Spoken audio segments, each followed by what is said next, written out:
You may cut this, but I'll throw it out there in case you can find it usual. I do get asked the question quite frequently. God, I understand, but what's the big deal about Jesus? You believe in God, be a good person. That seems to be sufficient.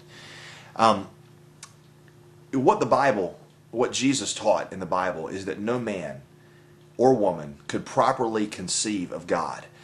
Plato in the Republic said that really all philosophy was like a group of people standing in a room trying to speculate about what's outside of the room that they've never seen with their eyes. And at the end of the day, all of our best theories are simply that, theories. They're unproven, they're not able to be confirmed, and really, I mean, your guess is as good as mine. That's kind of where it is. What Jesus taught was that while we could not get to God, God could reveal himself to us. That's why Jesus was called the Word.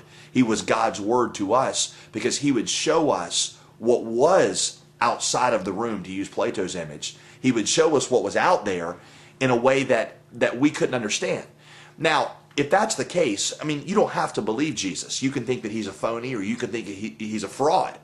You can think he's a liar.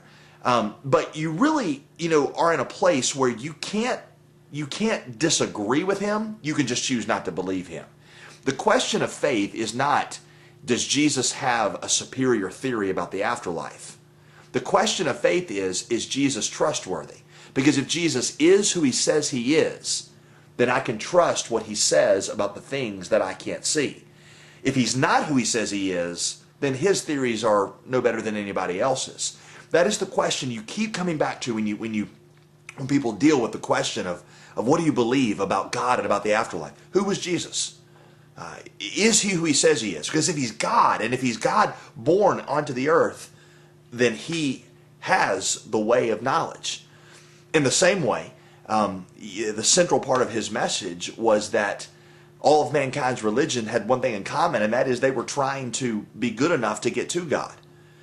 Jesus said you can't do that.